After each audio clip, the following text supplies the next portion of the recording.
Hello, I'm Jeremy. That is SP3. It is FMC. My energy will get up. I need Blue Chew, or they don't sponsor us.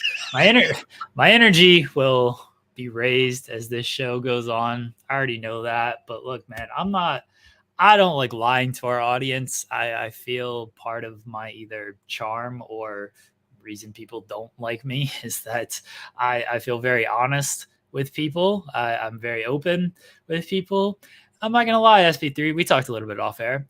I'm feeling very detached from things, work, wrestling, and we don't talk about wrestling on this show, which thank God because it's stupid. But I'm feeling very detached from just work, and I was feeling very down before this show, and the energy will be up. But I'm going to be honest with people right off the bat. I ain't feeling my best just mentally right now, and I just want everyone to know that. And I apologize to the audience, and I apologize to SB3 for that. But I'm here. I'm here to talk. I am going to take a victory lap here very shortly. You should. SB3, how are you, buddy? I am doing good. I am living in bliss on a lot of things outside of the NBA because All-Star Weekend, it was like the ups and the downs of All-Star Weekend for me from the stuff that I was able to catch. My Lakers we ended All-Star before All-Star break with a victory. So that's all I asked for. We're riding a high. We're riding a winning streak going into the second half of the season. 1-game winning streak. Nonetheless, still a winning streak. And I'm just glad we are here to talk about, reality television and the NBA, where you won't see Adrian Wojnarowski get into a feud with Frank Ching Ching Ingong. That's the commissioner of the MDL of basketball. So you won't see them with the second biggest commissioner getting into arguments. So that's why I'm happy we're talking about the NBA today. SP3, let's go. Let's get it out of the way. Russell Westbrook, he got bought out by the Utah Jazz. As said, as broken by me, Woj gave me no credit. Did not, say as first reported by Jeremy Lambert on FMC a day after the trade deadline. Mind you, 1 day after the trade deadline, less than 24 hours after the trade deadline, I said on this show, 100% guarantee, lock it in, Russell Westbrook will join the Los Angeles Clippers. Everybody was like, oh, he's going to go to the Bulls. Oh, maybe he sticks with the Jazz. Oh, this team's interested. That team's interested. No, folks, I told you on this show, less than 24 hours after he's traded, Westbrook will be a Clipper. And I was right. I never wavered, despite the reports of, the Bulls are the front runner for him. Didn't care. Don't care who reports this kind of stuff. I knew from the jump he was going to be with the Clippers. All the signs were there. I have my inside information that people don't know about. I don't have any. But everything was there, and I knew it, and I was correct, and I'm so excited for this. So damn excited for Westbrook on the Clippers because this can either go amazingly or amazingly wrong. And either way, it's going to be something else. It's going to be something else. And I cannot wait for this, SV3. You see, ladies and gentlemen, I'm going to show you the difference between the SP3s of the world and the Jeremy Lamberts and the Phil Lindsays of the world. Put it in quotes. Put it in quotes. Clip it at the 4-minute, 13-second mark. Jeremy Lambert was right. Full stop. He was period. Right, ladies. I'm period. A writer, sir. Period. Full stop. Period. However you want to say it. Jeremy Lambert was right. He had faith. He had Russell Westbrook on speed dial. He was like, "Where do you want to go?" Before we did the special FMC following the trade deadline, and Jeremy Lambert was right. He was right. He was right. He was right.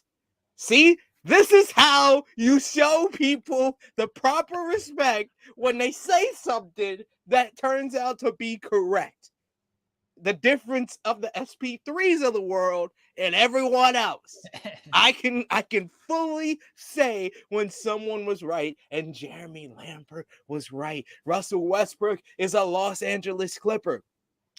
I do want to specify, SP3 never said he was wrong. SP3 said he was wishing against it because he was so confident in it. But I was wrong. Full stop, period. However you want to say it. Full stop, period. I was wrong for wishing against Jeremy because I wanted him to have this moment. Have this moment that he was right. Russell Westbrook is a Los Angeles Clippers. And you know what?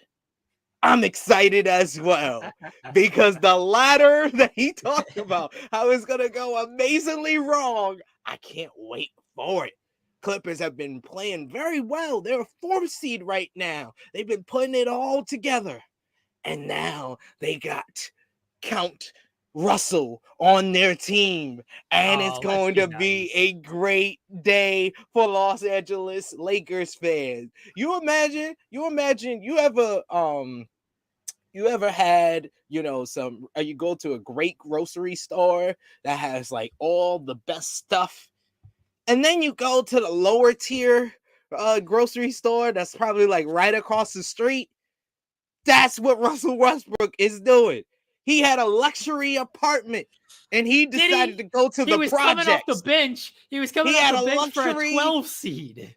A luxury purple and gold apartment, and he's going to the projects. He's going to the place with no championship rings, no marble floors, no extra bedroom. He in a studio apartment when he was in a 3-bedroom luxury apartment, and now he's in the slums. And it's okay. The slums will get you to the playoffs. You're just sitting pretty. You're going to go to the playoffs. It's going to be all fine and dandy for Russell Westbrook. He's going to be in the playoffs with Kawhi Leonard and Paul George. Him and Paul George reunited. Paul George had his greatest season when he was a teammate of Russell Westbrook. And it's going to look all great for the Clipper fan. I know the Clipper fans is all excited. It was like, oh, it's the revenge tour, all that nonsense. And I can't wait. I can't wait for it to blow up in your face when the Clippers don't make the NBA Finals, when the Clippers don't make the Western Conference Finals, and when Russell Westbrook is shooting 5 of 21 in the playoffs. I want to talk to every single Clippers fan. Like, how that looking out for you? How that looking right now? Huh? He was coming off the bench for a 12 seed who may not make the playoffs. I think the Lakers will end up making the playoffs. I've said that. I'm on record of saying that. I do think they end up making the playoffs, but that's no guarantee. They still got some ground to make up. We still haven't seen LeBron with the new players and everything. Like, we got to see how that goes. At least in full on. He played one game before the break, right? Who? LeBron. He played one game. Yeah. So he played that game that we won. The Pelicans. The Pelicans game. Yeah, they looked really great in that one. We still got to see, but then he got injured, or he faked an injury to get out of the All-Star game, which, like, I don't even blame him on that. Smart decision. I don't even blame him on that. Game, not that, oh my God, that might have been the worst All-Star game. Even when the last couple of years since they changed this rule, the fourth quarter at least was entertaining because people would play hard. No, it was a fucking shoot around, even in the fourth quarter. I'm like, thank God I didn't stay up and watch that game. I would be questioning my sanity right now if I stayed up and watched that game. I watched the All-Star Draft live. That was entertaining, with Giannis forgetting that Ja Morant is a starter. That was great. And Nikola Jokic trying to avoid being the last pick by just going to LeBron's side. Okay. The two-time MVP was about to be the last pick. Congratulations, Jokers fans. Did Jokic try to avoid being the last pick, or did Jokic sabotage LeBron's team because he knew that, like, this All-Star game, this ain't for me? Like, he ain't trying in this game. He don't care about this friggin' All-Star game. He didn't care at all. So maybe he sabotaged Team LeBron, knowing that, hey, let me go over here, and I ain't trying in this game. I'm giving you nothing. He heard the whole speech from Ernie, where Ernie was like, LeBron's won, 5 in a row or 4 in a row? Team LeBron has won. And he was like, you know what? I'm going to go over here so I can sabotage this. Giannis, I'm going to get you to win. Circling back to, we'll get to the All-Star game. Circling back to Westbrook right fast.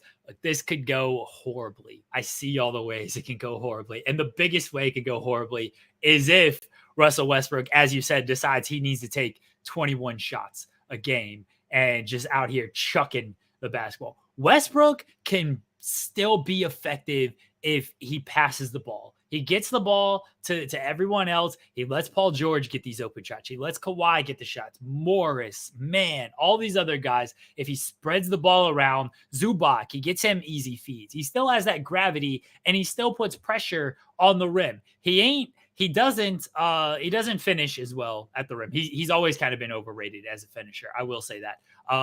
And he now, like, it's even worse because he's lost that athleticism and that step. He never had that like finesse and touch at the rim. It's always just been like overpower everybody. But he still puts pressure on the rim just by simple drives. So he can still do that. If he does that, puts pressure on the rim, gets the ball to teammates, he can be very effective for the Clippers.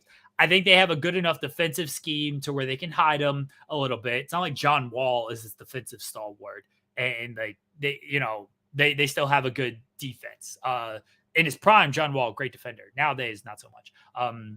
So I think they can hide Westbrook a little bit on defense. But if he decides he's like, oh, well, Kawhi gets his 20, George gets his 20, let me get my 25, then no, it ain't going to work. I'm talking about shot distribution there. Like that's just simply not going to work. He has got to be just almost a full-on playmaker and take no shots that are not like in the paint area. His elbow jumper doesn't work like it used to. He's obviously not a good three-point shooter. Like he can take no shots in the painted area.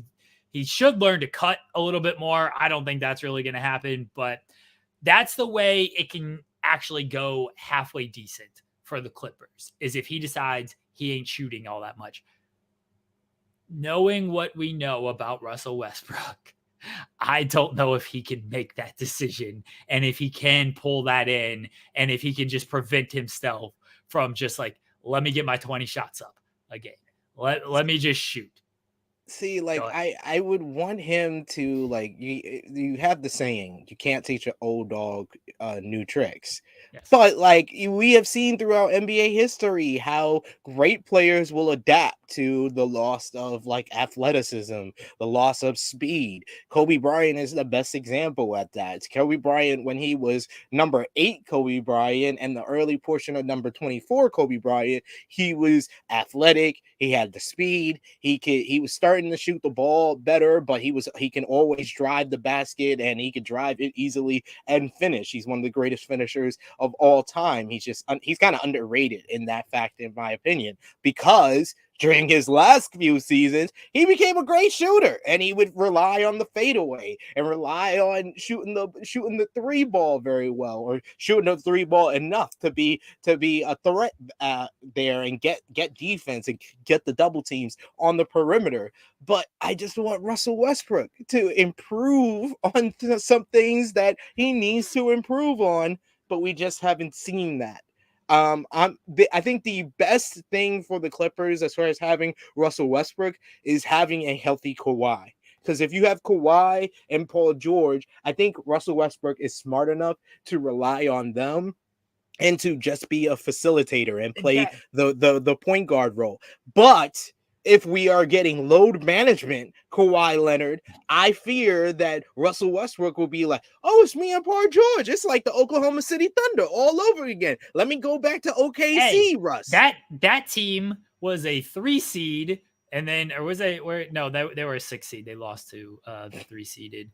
They were looking good, and then Paul George injured his shoulder, and so things didn't work out on that.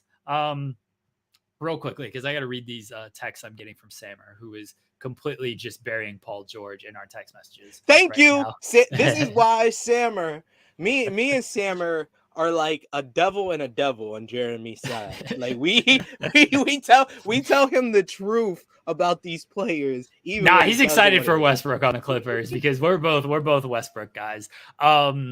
So this is where I think Westbrook also helps is like his game fits better with George and Kawhi than it does with LeBron and Davis. LeBron and Davis were not good fits with Westbrook. And I mean, that's why he ended up coming off the bench. So we spent less time with those guys. We know it works with Paul George. It worked with Paul George in OKC. George has a very simple game. He'll come off screens. He shoots the ball well. He doesn't need the ball in his hands too much. And Kawhi, like he does like to work from the high post and everything, but even he can just kind of, he'll come off screens a little bit. He'll set screens some, but he's not like super ball dominant ISO type of guy. He doesn't have like the LeBron James, I got to have the ball in my hands. Davis wasn't willing to set a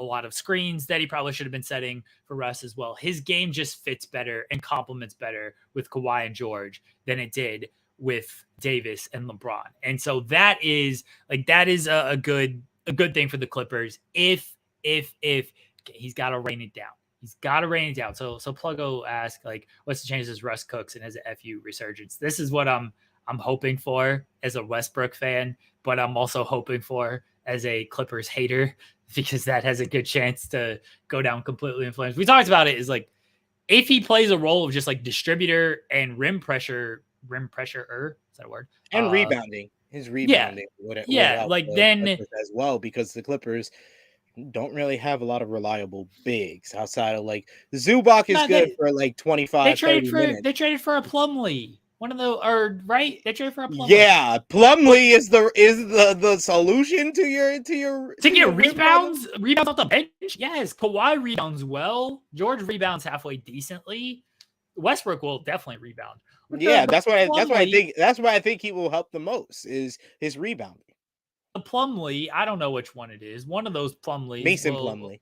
Was it Mason? Okay. What's he averaging rebound? Let me look this up. You can look it up. The Plumlee will be fine. Probably averaging like 8-9 rebounds, right? Yeah. So yeah, he's averaging 9 rebounds this season. Oh no. Yeah, regular season, 9 rebounds. Like that's not bad. The Plumlee will rebound for you. I don't know what else those Plumlees do. The Plumlee.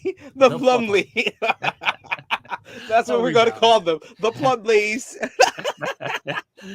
But Pluggo, there's also a chance that Russ, in his mind, his revenge tour is let me go out here and try to be 2016 Russell Westbrook, and that ain't winning basketball. I hope that's what we get against the Lakers tomorrow. I hope that's what we get. Him trying. He's not playing. They're not.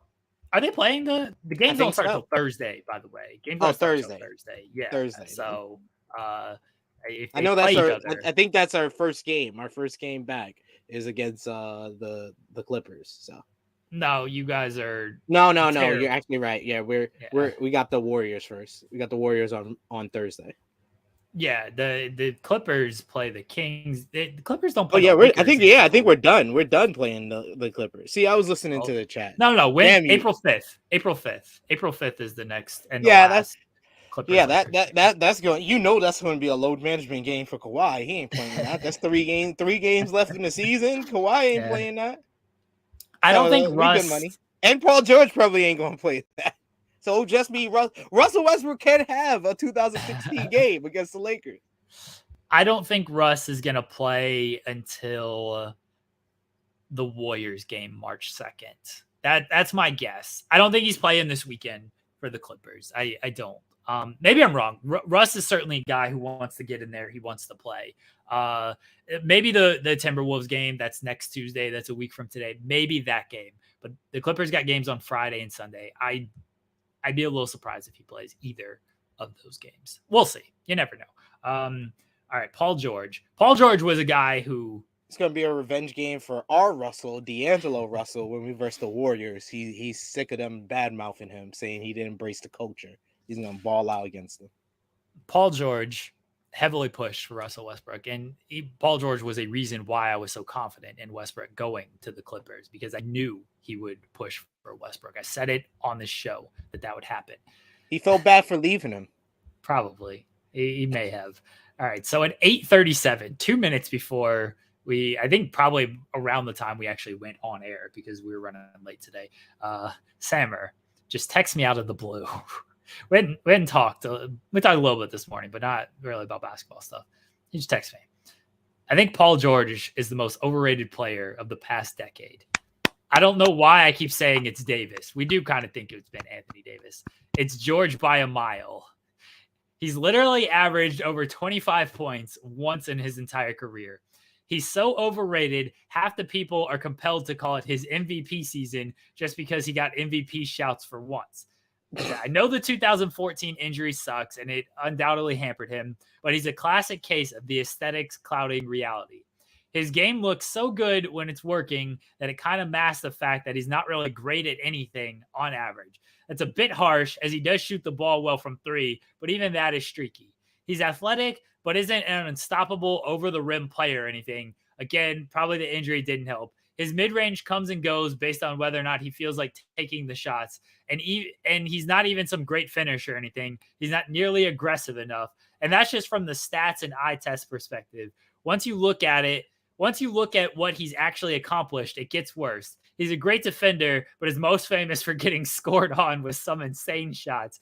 Dude, other than his 2019 with OKC, the most he's averaged is 24.3. And that's the only time he's averaged over 24 points. Russ and Kawhi got their work cut out for them. And what the fuck is a YG_Treese?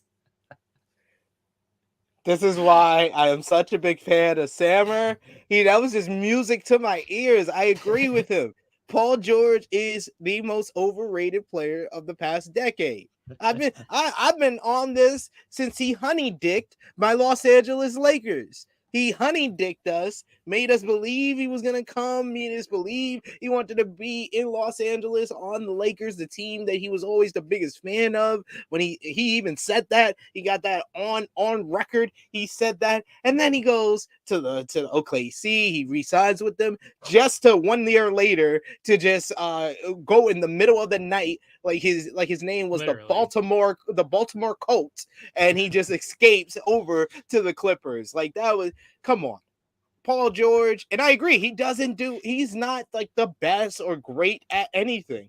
At least with Anthony Davis, he's great at rebounding and being a rim protector. He's great at those things. There's really nothing about Paul George's game that I think he's great at. I think he's a really good perimeter defender. I think that's the best thing that he does, but he's not great at anything. He is the most overrated player of this generation. And the other reason I would put Anthony Davis above him is, bubble or not, they had night and day bubble performances, if you really think about it, from those two guys who are playing under the same conditions and everything. So I'll take Anthony Davis over Paul George. Paul George in Indiana was a great player. And the injury, like, he went had potential to be great. He was, sure. He was very good. Sure. He was a very good player. And like, he went toe-to-toe with LeBron in those series. Those Pacers team weren't that great. I mean, Roy Hibbert was better than people will give him credit for at the time. But, he fell off very quickly. But Paul George was young. Yeah, and it did look like, you're right. You're right about saying potential to be great over great at that time. And then the injury definitely like took a lot out of him. Yeah. The fact that he came back in the manner that he did is still like credit to him. Like, the OKC days, it didn't work with Melo.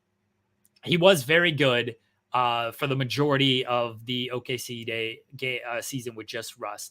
He suffered a shoulder injury. His shooting fell off a cliff after the shoulder injury. And then, people just remember of him being a step late to challenge Damian Lillard's logo shot that allegedly ended the franchise, but honestly set us up for better success.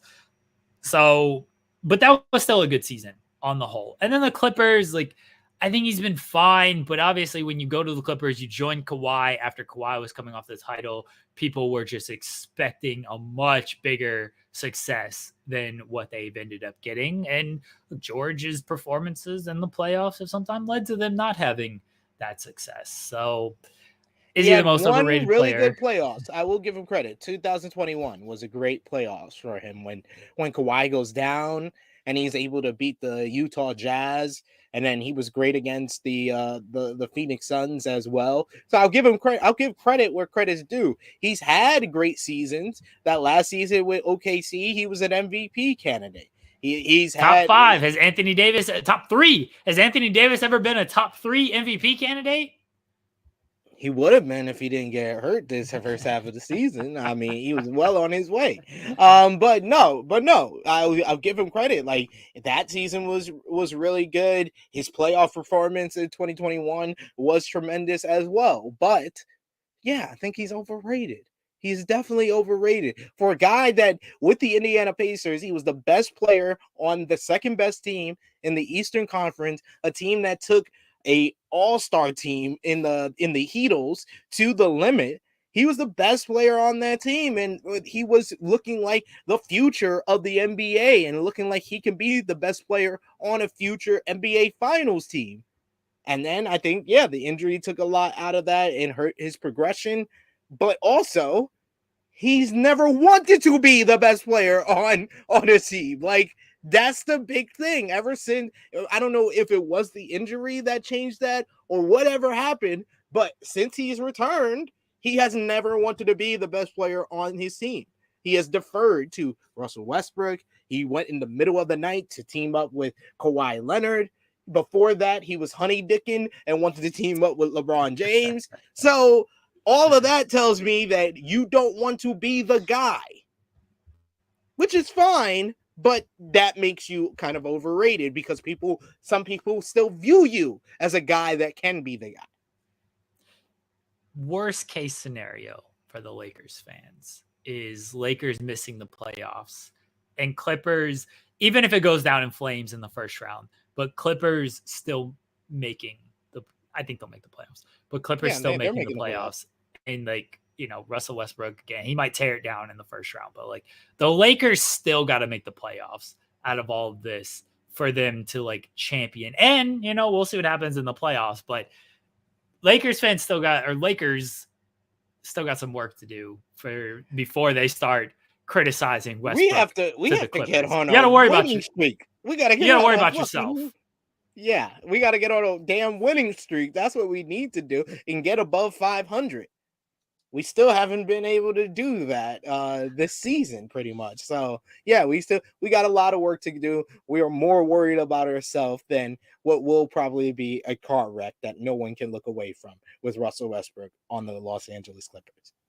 I'm a little upset games aren't back until Thursday. Like they played games all the way up until Thursday. I know. It's weird. Yeah, and then they had like All-Star Weekend start on Friday, and then look, these fucking players didn't actually play in the All-Star game. So let's get into this. All-Star game sucked. I don't know how much time you want to spend on the actual All-Star game. Everything was a dunk or just chucking from 3. Bless DeMar DeRozan, who is still taking his like long mid-range. I was popping so much when DeRozan is like, no, let me take this sidestep mid-range here just for the fuck of it. Bless him. Everybody else chucking 3s or just dunks because nobody is guarding the rim or nobody bothered to play any type of defense. You're right. In like the past few years, I remember the first year they went to this format when like KD and LeBron were like doubling Steph on the end zone and like couldn't get the shot off and everything. Like they actually played hard in the fourth quarter. This year they're like, screw it. We're just gonna play how we've been playing this entire time. It was like, no, we'll just let Tatum and Brown go back and forth because they're teammates. That's what we'll do. Yeah, we'll just stand around. Somebody pointed this out on Twitter, and I wish I remember who it was. I'm sure a lot of people actually said it, but like they named the All-Star Game MVP after Kobe Bryant, and they're out here making a mockery of Kobe's competitiveness. Like, yeah, you won the MVP in the most unserious game of all time. How do you feel about this? It's disrespectful to the legacy of Kobe being Bryant. Like, my dude Kobe was guarding Michael Jordan on Michael Jordan's kind of farewell All-Star game. He was not letting Jordan hit his fadeaway shot. My man Kobe got one of the best All-Star blocks of all time on LeBron James in his prime. My man Kobe always played hard, regardless of it being an all-star game. He would chill out and play relaxed the first 3 quarters, but in that 4th quarter, he was like, nah, let's go out here and get the win. Let's go out here and get the win. Even though, yeah, I remember 2009, even though him and Shaq pretty much disliked each other or hate each other, depending on who you want to talk to, they went out there and they played seamlessly like they hadn't had all those years apart when they were on the same team in the on the Western Conference team and they won co-MVP.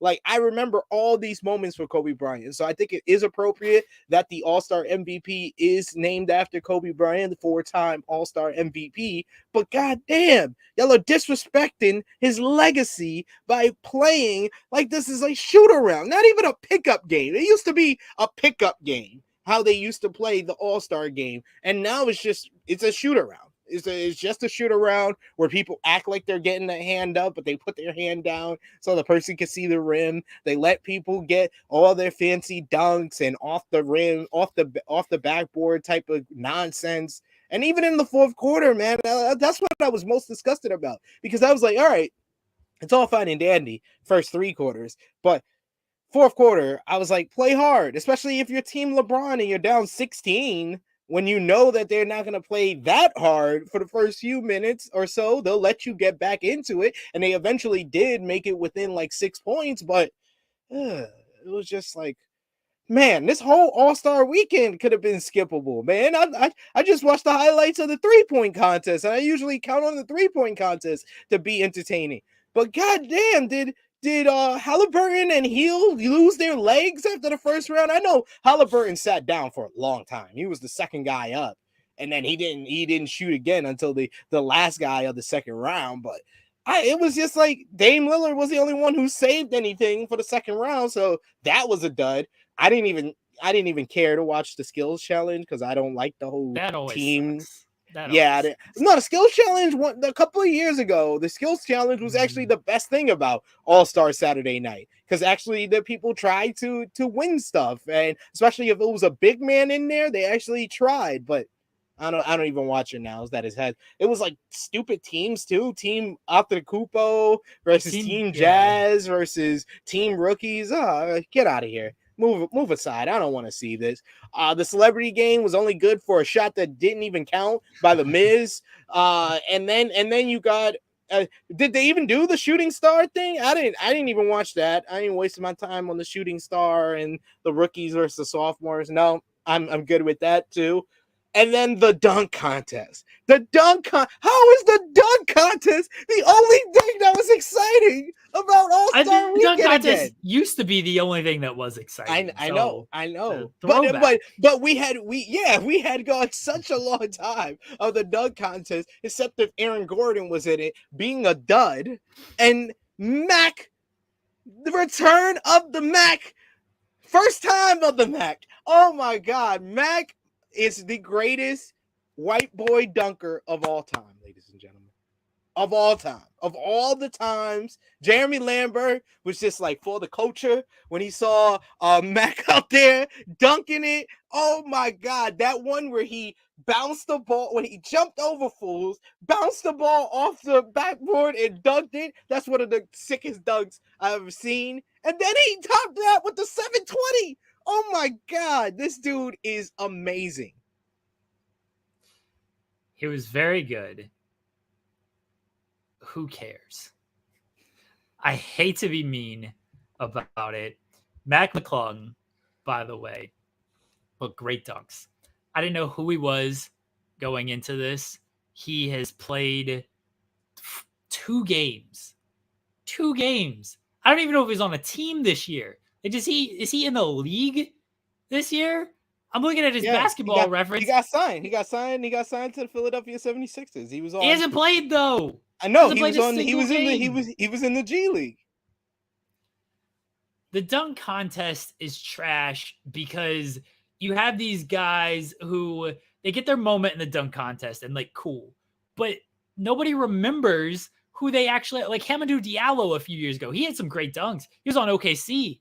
And like, but he at least played for OKC, and now like he's just on the Pistons, just like toiling away there. Mac McClung is a guy, no offense to him, again, great dunks, everything. We're not going to remember what he's actually done. It's like, oh, cool, he had that dunk contest and stuff. The moments that the dunk contest live forever is because guys like Michael Jordan, guys like Vince Carter, Kobe Bryant, even Zach LaVine and Aaron Gordon, they became, I don't want to use stars, especially when it comes to LaVine and Gordon, but some of them became stars and other of them became very good players. Like Aaron Gordon is a very good player on the best team in the Western Conference. Zach LaVine is one of the top scorers in the league. Maybe he's not like top 10, but potential to be. Like, he's a well-known name and everything. Aaron Gordon should have won a slam dunk contest. I still stand by that. Yeah, I saw my Facebook memories over the weekend was me just talking about how he got robbed in 2020. Like Dwight Howard. Dwight Howard's a Hall of Famer. What was in this thing? Blake Griffin. McClung.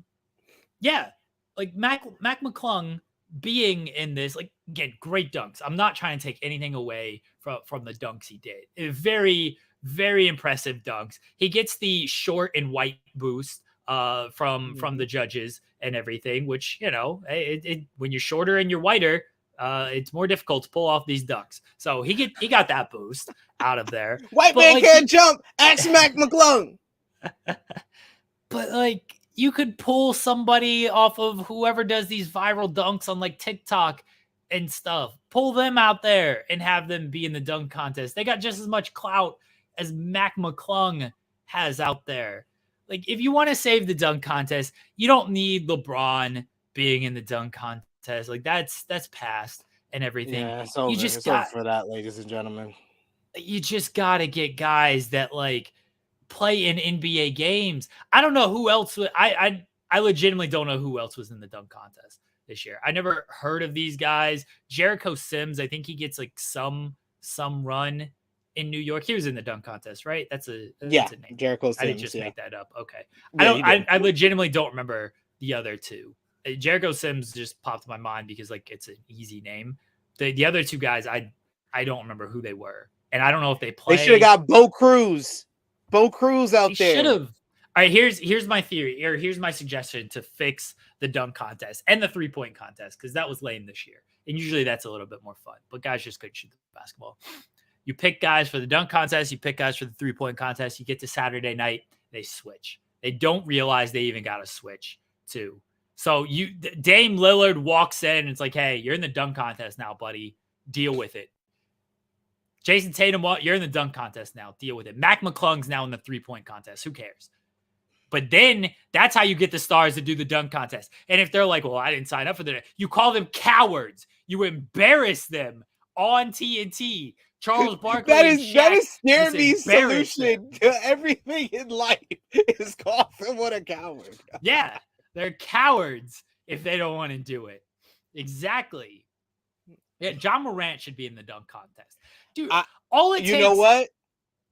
I rarely say this. Stephen A. Smith is right. LeBron James ruined the dunk contest. He did. Because he set the precedent. He set the precedent of star players not wanting to do the dunk contest. He did. And you know when it's coming to me, this comes from a very honest place. Because LeBron honey-dicked fans for years about playing All-Star games. The clip went viral on Twitter of him saying 2010, I am tentatively putting myself in the dunk contest. And the roar from the crowd, they were so excited. And I was just like, this ain't happening. I even said it back then. I was like, this ain't happening. You're lying. Let's see what happens next February. And next February, he was not in the dunk contest. LeBron James set the precedent when guys like Dwight Howard and Blake Griffin were tearing it up in the dunk contest. That was the perfect opportunity. You would be like, you know what? I am going to join in. And I think that the stars of today, the Zion Williamsons, the John Morants, would want to be in the dunk contest if LeBron ever went in there. And Stephen A. was right, bringing up all these great players. You were just bringing them up. Michael Jordan, Kobe Bryant, Vince Carter, Dominique Wilkins, all these guys did the dunk contest. LeBron set the precedent of the star players not doing it, and we haven't recovered since. No one is going to care if they lose a dunk contest, by the way. Like if Exactly. they don't win, and for the record, because now like it's all the old guys get to vote on it and everything. If LeBron James, 20-year in LeBron James was in this group, LeBron could have just done a nice, clean two-handed dunk, and they would have given him 50s because they're like, we ain't having LeBron lose to these guys. Like, nope, that just ain't happening. So LeBron and Zion, Ja, they could have been in this group with these people who probably aren't going to be in the league, like more, like probably have much success in the league. I hope they do. I truly hope they do. Like, I'm not trying to hate on anyone's success or anything like that. I hope they find a role and they have fruitful career in the league. But based on what we've seen for like Mac McClung, he ain't play it. All right. He wasn't even in the league to start the year. He's played like 2 whole games his entire career. If he turns it around and this dunk contest becomes this huge boost and all of a sudden he's a MVP candidate, whatever, good on him. He had to work hard to do that. But you've got these guys who are depth players on all of these teams. If you throw in there someone like Zion and he just does like a clean windmill, they're going to be like, oh shit, this is crazy. Just largely because it's Zion Williamson doing it. These guys got to do these crazy 360 over the top cartwheel through the legs, super kick party dunks because we don't know who the hell they are. So they got to do shit like this. The actual stars, they don't have to go out and do this kind of stuff. Like they don't. They really, really don't have to. Between the legs, nice flush, 50. That's it. Yep. The stars can get away with the more mediocre stuff. The guys we never heard of, they got to bring out all the props and everything because that's the only way they're getting these top scores. And for some reason, the stars don't seem to get that of like, you ain't got to go above and beyond and do this crazy shit. You are LeBron James. You are Zion Williamson. Just throw it down with authority and fans are going to go crazy. Exactly. And yeah, and Money Mark asking, so he's the reason D Wade or Russ didn't enter a dunk contest. Yes, the league follows LeBron James. Patrick Beverly said it best before the bubble that whatever LeBron want to do, we'll just follow because LeBron dictates the league, and especially with D Wade. They're the Banana Boat crew. Come on, you think the Banana Boat crew ain't gonna be like, oh, LeBron ain't doing this, so I sure as hell ain't. D Wade could have won a dunk contest for sure. For sure, D Wade, he is what 6'2", 6'3", with platforms in his shoes, and if he would have dunked like Jeremy said, did a tomahawk, do it between the legs, he would have won a dunk contest by now if he had ever entered. Russell Westbrook, with the way he throws it down during games and he being like 6 feet tall, he would have won a dunk contest. All these people have followed LeBron James' lead, and it has led to the dunk contest being dead and being a whole bunch of players that's the 12th man off the bench doing these dunk contests. It's embarrassing. I'm telling you, SP3, switch it. Just 3-point and dunk when they get there on that night, switch it up, and they don't like it, you call them cowards. That's right, Money Mark. Get these cowards out of here. They're all cowards. All cowards. Julius Randle would have done better in the dunk contest than 3-point contest. Probably would have, honestly. He probably would have. Sammer had the idea of, and this is good in theory, but it doesn't work because nobody fucking fouls anybody. But on a foul, you can either take 2 free throws or you can challenge a person one-on-one and you get 4 points if you score in the one-on-one. Which is good in theory, but nobody fouls in the All-Star game. So like, it's not gonna work. But yeah, what they should do with the All-Star game is do like one quarter, between every quarter, do a dunk contest or 3-point contest between the best players on each team. So at least the fans can get some stars doing these stuff. The 3-point contest does get stars, but do like a dunk contest between like the halves. Well, at the halftime, do like they got to do something better. They got to do something better. And look, those performances were good. I'm not trying to knock the performances at all. I'm sitting there watching NBA Sunday, everything. I turn it on, like the draft is happening at 7:30, and then they do the anthems, and everything. I'm like, oh, okay, cool, game's about to start. I go, I help the kids with bedtime and whatnot. I come back, they're like, here's Post Malone to do what? Huh? Can we start this game, please? Can we What get are we this show in doing? a row? You had your boy Vin Diesel doing a whole intro, and That then he ruled, didn't though. even introduce the players. Like, I was Yeah, like, who what gives is a shit? this? What is They're all this? family. You just put he them had in a one speech. category, He just family. had a speech. He's like, he had a speech like he won a Grammy. Like, what are we Yeah. doing? What are we doing here? It's what I tell the wife, because I don't like movies with like a lot of characters and stuff. She tries to get Harry Potter. Too many damn characters in Harry Potter for me. I don't like movies with characters. And she's like, aren't there like 5 million people in the Fast and Furious There franchise? is. Like, no, There baby, definitely no. is. There's 2 people in the Fast and Furious. There's either not family or family. Nobody else is in that movie. You either family or you're not. That's how it is at the All-Star game. You're either family and in the game, or you're not family and you're not in the game. Vin Diesel knows the deal. All right? Vin Diesel knows the deal.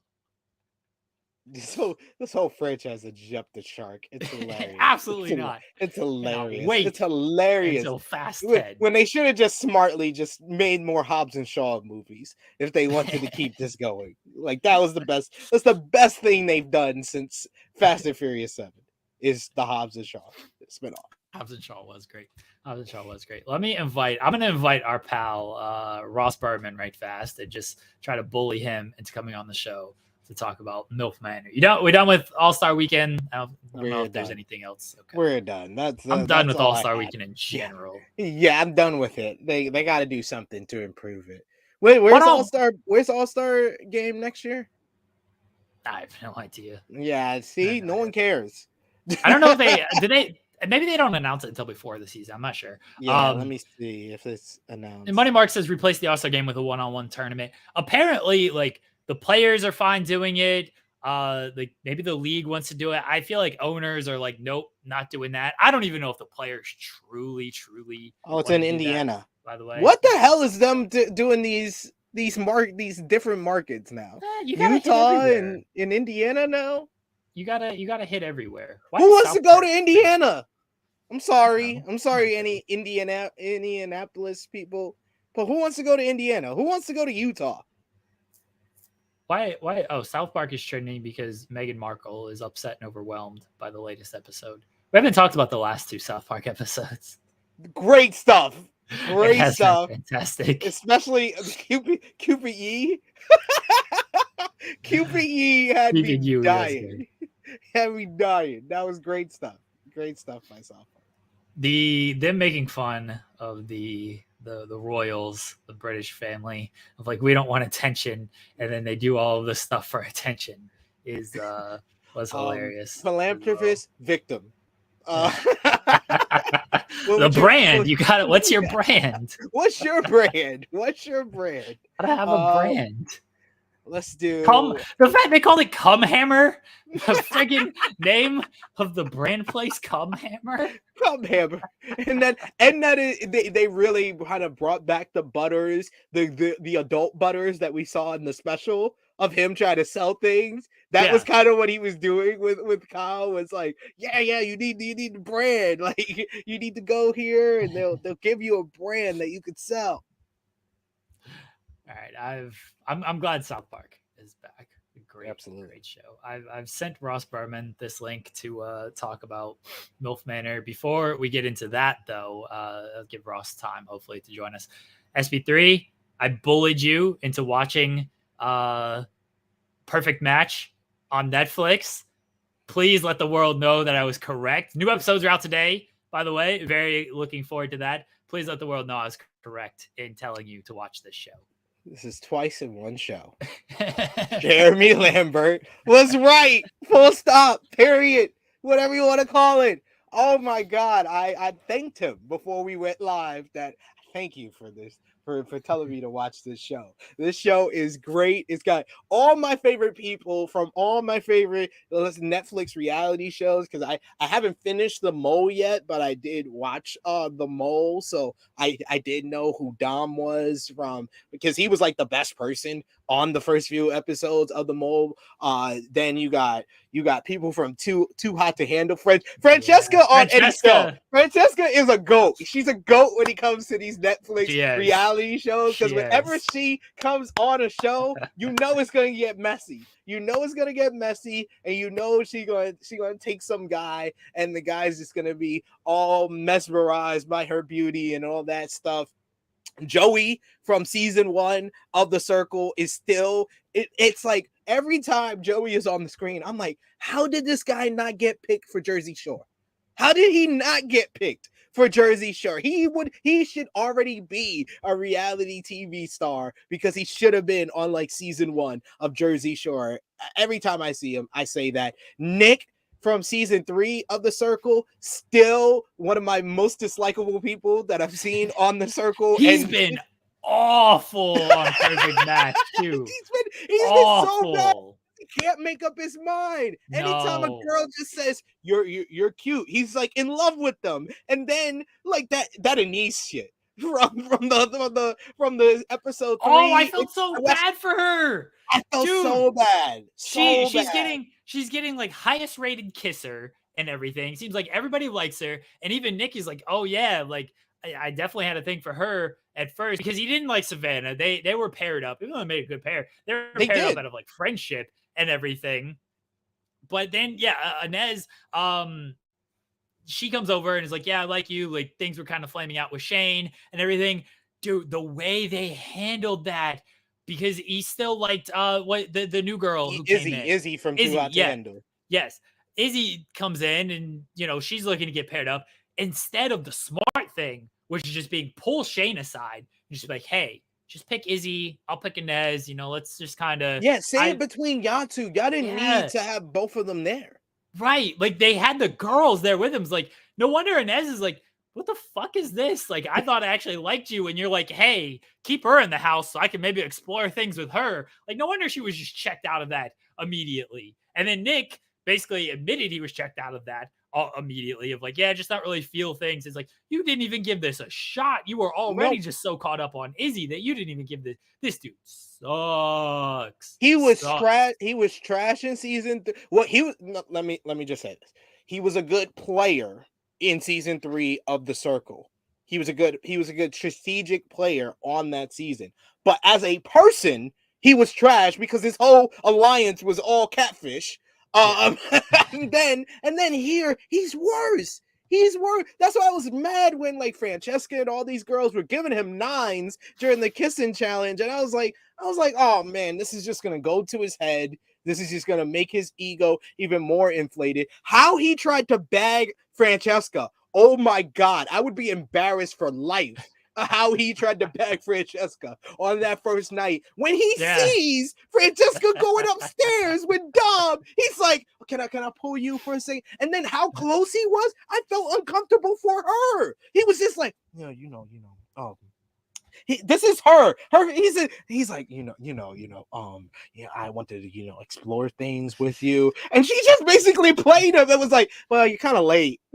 I was like, oh, I love it. I loved how Francesca got so many cool points. She lost cool points on Love is Blind after the altar when she got with Connor Casey, but she gained cool points when she did that to Nick. But she's great reality television.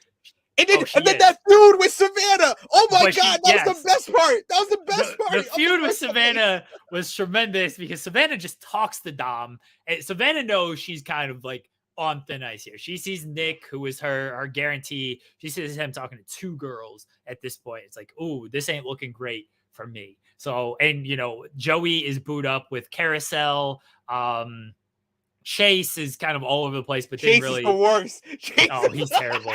He's terrible. But he knows it. That's why I love Chase. I love Chase because he knows I'm just here to fuck shit up. Like, I'm not here to find love. I'm here to make the game interesting. And that's what he's done so far. He's definitely done that 100%. But like, yeah, Savannah just made she made the miss shot in the celebrity game. She tried to with Dom, like saying like maybe you should like think about your options. But I was like, I know Dom from the Mole. Like he was the most honest person during that show, and that's the reason why he didn't win, is because he was so honest, so loyal. And I was like, this is not the person you want to go for, Savannah. I was like, you should be going for Shane. Shane is he's kind of in the wind, and he's kind of similar to Nick. All you got to do is show him a little bit of attention and show that you like him a little bit, and he would have been on your side. Going for Dom, I understand that you wanted to talk to him the first night, and Francesca kind of clawed her hands into him, but you should know Dom by now. You've been in there for a week. He's very loyal to Francesca, and I knew he was going to go back and tell her, and I knew how Francesca was going to act when she found out about Savannah. And oh my God, that conversation, especially with Carousel and was it Ann something? And Sophie. Next to him, their looks during that whole thing had me dying laughing. They was like, I'm so uncomfortable. It was so great. And yeah, when she tried to go over and talk to Dom again, and Francesca's like, nope, get over here. The wife is like, well, maybe he like resents Francesca for this. Like, nah, she got him wrapped. Like she got him totally wrapped. And touch on a couple of things, but the one thing that I loved about this show, I love the challenges on this show. So we're watching Are You the One, the new season on Paramount. It's trash. We're gonna end up we're gonna see it through, I'm sure. It's trash because the challenges suck. Yeah, the challenges are awful though. They're all in the same little spot. It's all just like they do that fucking honeycomb games. I hate these things. It's like, hey, who said this? They don't even reveal who like said everything. They spend like 5 minutes on these challenges. It's awful production. A production on Are You the One this season has just been terrible. It just felt like it's like, hey, people have heard of this franchise. We need content. Let's just throw it up there. It's been terrible. The challenges on Perfect Match, so fucking good because it just starts shit. That kissing challenge was so great because it was just gonna start shit. And that was the first drama for Dom and Francesca, was them giving each other, and they gave each other 8s and 9s. It's not like they gave each other 1s. Right. Like Chase was the best. Chase gave a 1. Yeah. Chase was trying to start shit with that. Chase was trying to start shit. Oh, so like the challenges on this one are good because the red flag thing was like, are you still caught up with your ex? And you pull the lever, and like Joey got a bunch of heat for that, rightfully so. By the way, 4 years, still caught. Come on. What are we doing here? The challenges on this one are so good. They actually spend time on it. They start a bunch of drama. They dive into it. It's good. The wife has messaged me, give the Lachey's their praise. Look, Nick Lachey, Vanessa Lachey, whatever y'all attach yourself to, I'm in. Don't care what it is. If it's good enough for the Lachey's, it's good enough for me because whatever they host has been gold so far. Love is Blind, Ultimatum, this show, like there are 3 for 3 on this shit. They are great. I'm all in on whatever the Lachey's are doing. And then so the end of episode 4, we saw Damian Connor Casey. We saw him on the first pairing when they first went to the little booth, and he didn't get picked. So we knew he was part of the potential pool. And so when Francesca goes in there, I'm thinking, oh, they're going to play. Will they do Damian with Inez? Because Inez needed somebody. She'd been fucked over by Nick. She needed somebody. And they didn't do. They went with Barista. That's a bad decision. That was a bad decision. Bartise, this dude's the worst. I feel bad for what's coming for Inez. He's the worst. And so, but instead of that, Francesca is like, I'm picking Damian. I need to go on a date with him. And have you not seen episode 4? Did I spoil it for you? I watched the first half. I'm totally fine. No. You're fine.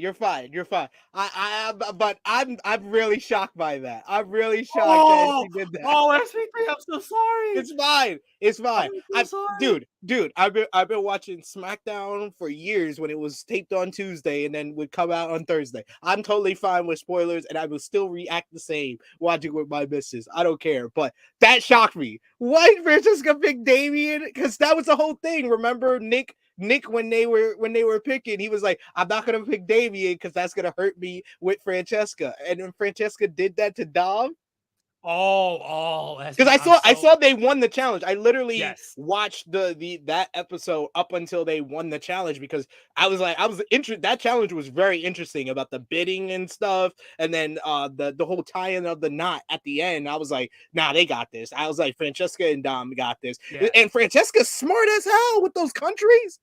Because Dom was stupid. Dom put Alaska. Joey was great. His commentary on that, he's like, "We're on reality TV. We ain't smart. We're the dumbest people in the world. We don't know these countries and everything. They're bidding like 13, and he's like 13. Like I don't even know 3." His commentary. He was like, I'm looking at this. He was like, I don't know. I know 0. Yeah, he was so good. Oh, the wife came in here to she popped for me spoiling that in the worst way. She knows that I feel so horrible for doing that to you. You're fine. You're totally I'm gonna fine. all right. Well, I'm gonna. But who else? Who else? Who else did they pick besides they picked Damian and Bartise. Yeah, they picked. So initially, like they do the match thing, and like they put Damian down with Inez, and Francesca is like, no, I don't know about that. Like, I just don't. And Dom is like, is there any like feelings there between you and Damian? She's like, no, like we haven't even kissed. Like we never kissed or anything like that. But like, she's like, I just don't see him as being like a good fit for her. And so they end up going with Damian. They should have picked the other dude because another guy was from the Mole who Dom said he didn't like. And then there was another guy, I think he was from the Circle. But I think he was like fine. I can't remember his name. Well, you'll see it and you'll know. Yeah. But then so they match Inez and Bartise, and then Dom comes back to the house alone, and obviously that means like Francesco picked somebody, and we find out it's Damian, and that's where the cliffhanger's right there. So we don't know. And Dom is torn up. This man is crying. I felt so bad. He cried? This man. Oh, he was crying. Like everybody in the house felt so bad, and they're like, "How the fuck did Francesca do this to him?" After yelling at Savannah for talking to him and talking about all this loyalty and everything. Oh, Dom was tore. Yo, that's absolutely grimy.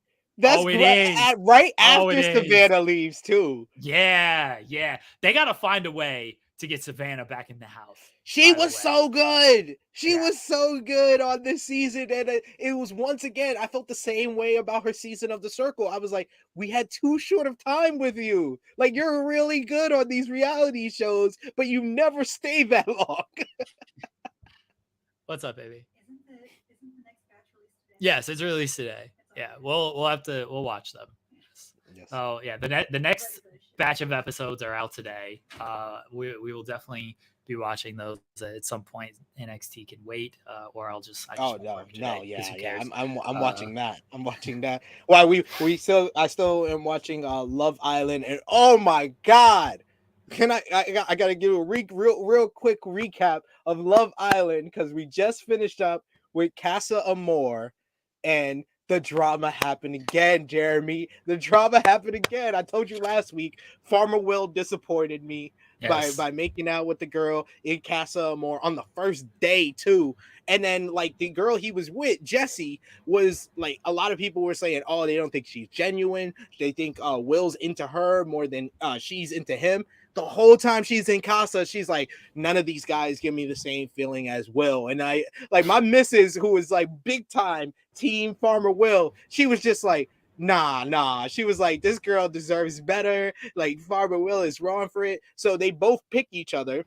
His Farmer Will felt really bad after he made out with the girl in Casa, and they both pick each other. And then he actually tells her at the fire pit after they choose each other for the recoupling. He tells her, he's like, I made out with the girl on the first night and blase, and like the whole like it was like 2-3 days, 2-3 episodes. She was crying every single time, like, oh, I just never thought it would be you. I was like, yo, you're on Love Island. Like you dragging this a little bit. Then you had Kai and Olivia were a couple, and Olivia went to Casa Amor. She got with this guy who's basically like a clone of Kai named Maxwell, and like she made out with him and whatnot. Kai, on the other hand, he made out with this new girl, Sanam. Hey, sure. And they Kai picked Sanam, and then Olivia picked Maxwell. So Olivia comes back, and before Olivia comes out, Kai's like, "Oh, I hope she recoupled because I would feel bad if she didn't recouple." So she comes out with the guy. Why is this chick all mad at him? Like, oh, you said you were gonna miss me. He was like, you just came in with another guy. What are you talking about? Like, yo, I hate Olivia. I hate Olivia at this point. Olivia is the absolute. I was saying, she's got an Olivia Benson shirt on. You're hating on Olivia. Love to see it. This is when this is when YouTube television comes together. But yes, oh my god, I hate Olivia because she is so dramatic. Like, she got into all the drama with Zara, all the drama with Tom. She's still kind of hung up on Tom. You could tell she's been bad. She badmouthed other girls in the house and stuff. And that whole reaction to Kai, like, me and the missus just like, nah, she's the worst. She's the worst on this show. But the person who's even worse than her, my man Shaq and Tanya, have been the best couple on the first half of the season. So they go to Casa on the day they go to Casa, or the night before they go to Casa, they got into a whole argument because Shaq had a little beef with this guy Ron, and he kind of tried to embarrass him because they made dinner for the girls and he didn't want to clean up. So he like came over to him and was like, "Yo, let's go," or whatever. And she was just like, "Oh, you know, that kind of reminds me of my ex," and they got into like a whole argument. They kind of squashed everything, and then she went to Casa and she meets like basically this other guy who's like, I think, a Nigerian and Irish, and she's like feeling him. They make out in the bed together. On the other hand, Shaq's in the other house in the villa. He's sleeping on the day bed. He doesn't even want to sleep with a girl because he feels like it's disrespectful. Because, like I said, the first half of the season, they're telling each other, "I love you." Every time they go to their bed at the end of the night, they're kissing each other. They literally said, "I love you." She comes back, he did a whole speech like, none of these girls, he was like, these girls are all nice, but he was like, I have something special with Tanya. We've told each other I love you. I'm just gonna recouple with her. And she comes out with whole boy. Yo, me and my missus was pissed. My missus was like, she is the worst. Tanya is the worst. I was like, Tanya is a goddamn menace because she came out and she's like, "Oh, you know, despite me coming out with this other dude, it's not over." And Shaq was like, "Nah, it's over for me." He was like, it's over for me. So basically she came back and she's like toying with both guys, right? And then eventually she one night she basically leaves the bed with old boy. His name is Martin, and she goes downstairs and Shaq is on the separate bed, and she goes on top of him and kisses him. Now the next day she gets into a whole argument with Martin because Martin's like, "You just need to make up your mind. You brought me back, and it feels like you brought me back for no reason, or you brought me back because you were like trying to test yourself or playing games or whatever. So you need to make a decision. You need to make a decision." And he basically talked himself out of this whole thing, basically, because Tanya eventually tells him, "You know what? This is not working out. I still have feelings for Shaq." And the same day they have a performance at the house, and she stops everything on the performance, and it's just like, "Yeah, I had my whole thing with Martin, and since I feel like I embarrassed Shaq in front of everybody with the recoupling, I'm just gonna say this: I love Shaq. I always want to be with Shaq. I was trying to go against my heart with my head, and my heart will always be with you." Yo, the whole time Martin's just looking like this bitch here. And then the clip for the next episode that comes out today is Martin just roasted her like, "You're a liar, you're a cheat, you don't know what you want to do with your life." Like, he was like, he was dragging her, and the whole time my missus is just like, "Yeah, Martin." She's like, "This is exactly how I feel about Tanya, that dirty, rusty bitch." So I can't wait for today's episode, is what I was trying to say. That is your Love Island UK recap for the week. How you doing, Cher Delaware? I would just like to reiterate that the Olivia Benson that he hates is not Olivia Benson, because if you hate Olivia Benson, you're just wrong about everything. So Do you hate Olivia Benson, SP3? I don't really know who she is, but no, I don't. You don't know what Law and Order SVU is? I do. You're right. I do. Pretty sure Taylor Swift named a cat. She did. Yeah. She named her cat Detective Olivia Benson, and then when she became a captain, she changed her name to Captain Olivia Benson, and then now she is Sergeant Olivia Benson. That is how I know of Olivia Benson, thanks to Taylor Swift's cat. She's the only good cop. This is true. She is. Ross Berman has not appeared on the backstage area, but I'm going to quickly update everybody on MILF Manor, the greatest show in all of the time. Oh, yeah, I brought you on just because your reactions to the MILF Manor are that the greatest show in all of the time and space continuum. They brought in a new mom and son. Might as well be this mom and dad at this point. Well like, so this new mom and son. I'm terrible with names. The wife will come in here in a second and yell, tell me the names. So they brought in a new mom and son, and they're just thinking like, oh, cool, we're gonna go on here and we're gonna just like hang out with each other. Like that's a red flag. First off, is it didn't seem like they knew what they were signing up for. Called MILF Manor. That is not what you think when you go. See, I don't know what they thought of. Like, did the mom think she was just going to date young guys, and the son thought he was going to date older women, but they didn't realize that it was also going to be mom and son pairings. Did they not put that two together? But her first thing was like, oh yeah, I get to spend more time with my son. This is great. And the mom or the son introduces his mom as like my beautiful mother and everything. It's fantastic. This woman's got some energy to her. She's going to challenge Kelly for the role of top reality star on this. The person who really challenges Kelly is Charlene. All right, Charlene appeared to be the most normal one on this show. The oldest bitch? No, she's not the oldest. She's not the oldest. No. The Charlene.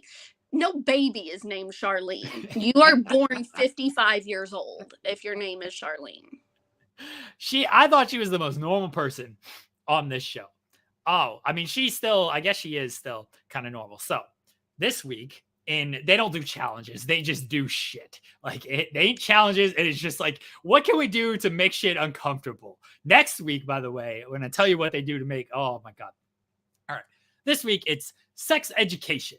Yes, these mothers are teaching their sons sex education, and they have props. They have diagrams. They have photos. They have fruits. It is fantastic. Adults. Aren't are these adults? They're grown men, aren't they? They're between 20 and 30. Yes. So yes, they're not between 20 and 30. Well, that is the thing, is the women, the moms got to teach them, thing or two in the bedroom, apparently. Oh, no. So they have props and stuff. The props have like holes in them and everything. So they put a well-cut orange in the vagina hole, and the one guy, the new guy, puts his tongue. This is gonna be a great visual for everybody. He goes down on the orange, and he is all over the orange. All right, he is going to town on this orange in the vagina. Yeah. Yes. You want that tangy juice. Yeah. He's going down on the orange. All right, so they didn't release the full cut of this. This segment was not long because they got bananas, they got vibrators, they got cucumbers, and Charlene, by the way. Charlene gets up there and she is like holding these things and it's like, you got to do this. We like to be pleasured this way. We like to be touched here. You got to do the foreplay. This woman needs to get fucked so bad. She needs a good railing, like the best railing of her life, because she is so damn horny, so fucking horny. She needs the good old dick down. This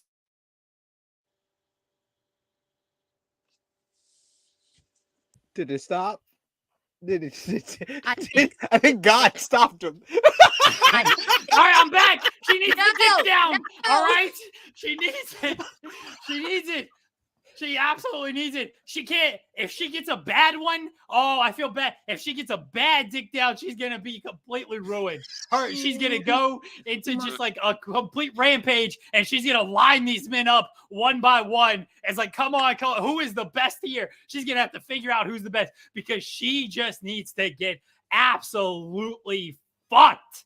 This woman is so horny. I don't want to know what happened with them fruits and the cucumbers and the bananas and whatever else they had and the vibrators because Charlene may have stolen them. She may have absolutely stolen them because this woman, this is I've never rooted for someone's sex life as much as I've rooted for Charlene's sex life. I have not. Charlene, if you're out there, if you're listening, if this gets to you, please let me know if you have been fucked in the last week. And if you haven't, I'll buy you a magic mic because I feel bad for you, girl. I feel bad for you, and I'm rooting for you, Charlene. They need to release the full uncut version because they didn't show enough on this. They had all them fruits. They had all them vibrators, and all we got was the orange tonguing. And I know there was more. You are holding out on me, TLC. I know there was more than the orange tonguing. They're talking about squirting. They're talking about coming on faces. If women like, they are talking about everything on this show. It is a full-on sexual education between mothers and sons. And next week, guys, they are doing blind massages. They got all the women laid across the table, and the sons got to put on the blindfold and give them deep tissue massages, and they will be massaging their own moms without knowing it. That's what's happening next week on this show. The greatest reality television show in all the time and space continuum, MILF Manor. Everybody watch, everybody celebrate. And I don't know why they took a week off. A football game took place instead of MILF Manor. MILF Manor should be on prime time and everybody watching this shit, not some dumb rigged scripted football game. MILF Manor is taking over and sweeping the nation. Let's fucking go. Oh God. If anyone noticed that my face was twitching during that, I would just like to say it was a combination of the disgusted, but also my medication. So Jeremy wasn't like making me about to have a seizure or something. But the massage thing kind of made me laugh because as a mom of two little boys, not grown boys, they want to give me massages all the time, but their massages are literally just like that's what they do, and they're like, did that feel good? And I'm like, yeah, thanks so much. Like, they're not over here trying to give me deep tissue massages, and if they were deep they tissue, are oiled up and everything.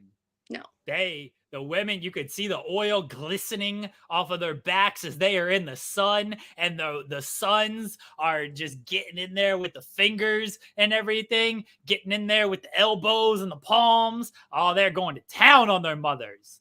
And Charlene needs someone to go to town on her. Ever say that sentence again. Do not ever say going to town on their mothers. Again. Jesus Christ. What is Charlene needs someone to go to town on her. Oh. I'm rooting for you, Charlene.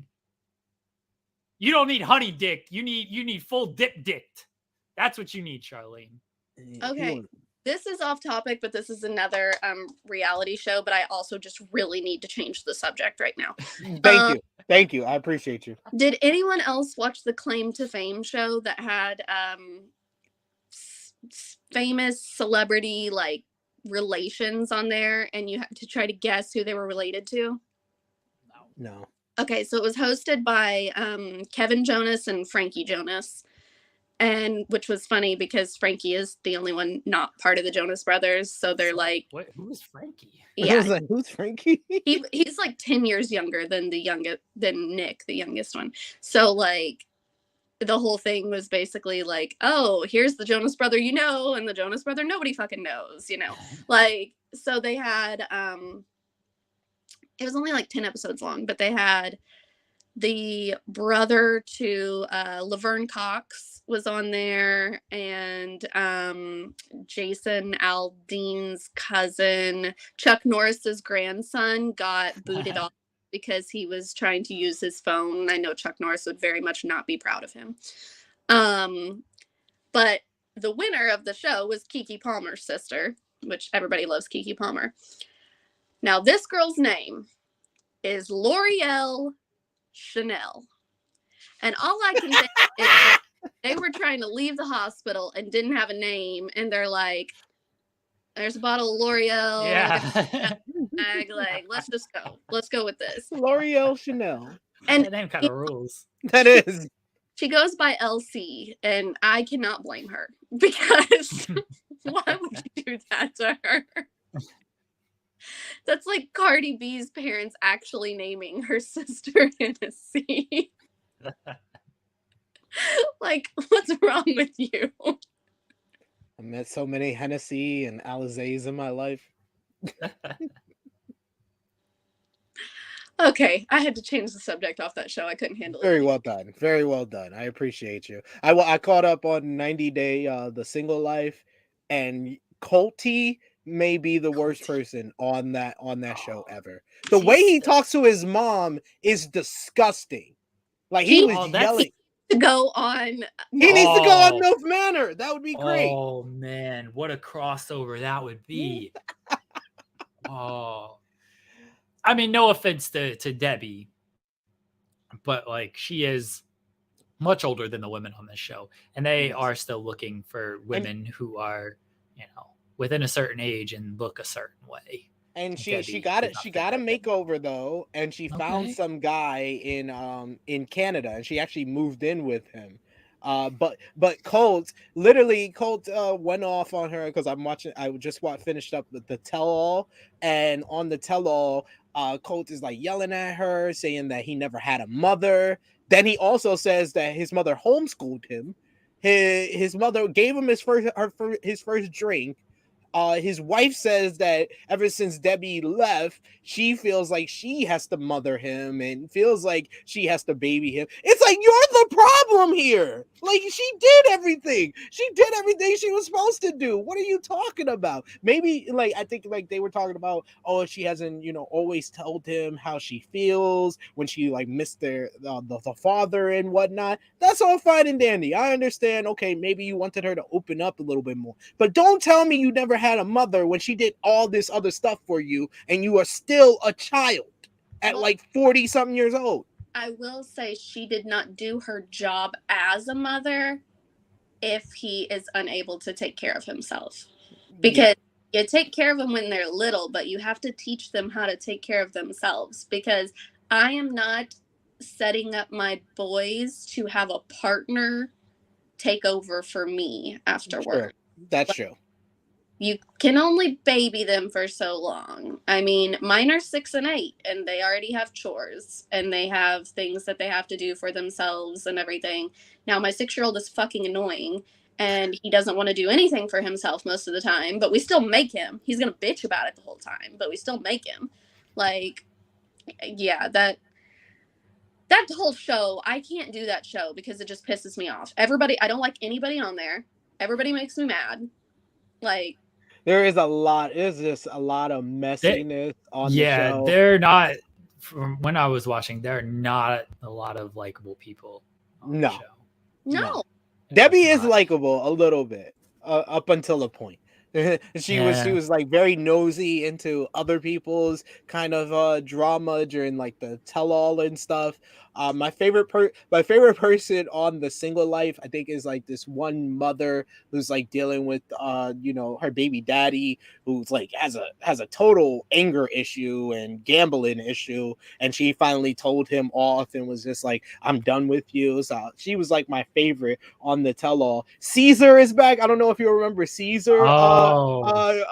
Jeremy. Caesar was the one who was paying the girl in Ukraine. So this season on Single Life, he actually went to a freaking matchmaker in Ukraine During the whole Russia-Ukraine thing, Oh my he God. went to a matchmaker to find a Ukrainian woman, and he was like going on dates with Ukrainian women. So he picked one out of the dates that he went on, and they had like he asked her, "Will you be my girlfriend?" and stuff. So by the time we get to the tell-all, they're not together.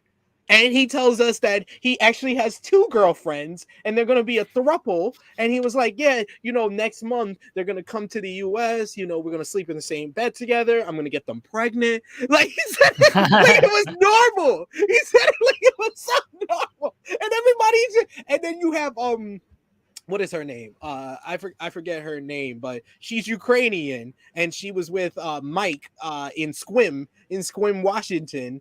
And she's like now single, and she is actually entangled with her ex-husband Mike and this new guy, and she doesn't want to really decide. She doesn't want to get divorced from her ex-husband, so she's playing around with 2 guys herself, but she's so upset that he has power over these Ukrainian women. Like she's like, you're disrespecting my country, you have no respect, you're disgusting, Caesar, you're disgusting. It was great stuff. I love the tell-alls. The tell-alls is the best part of 90 days. If I wanted to listen to a bunch of bullshit from a bunch of people that I can't stand, I would just get on Twitter. Sounds about right. No, I'm good. I'd rather watch 90 days. You can get on Twitter. I may have had a meltdown on Twitter last night, so. Are you okay? I had to answer so many people on Twitter, but go ahead. I'm feeling a little bit better today. My migraine is mostly gone. Good. I was lashing out at men on Twitter last night. All men suck, so. Well, they can't take a fucking joke.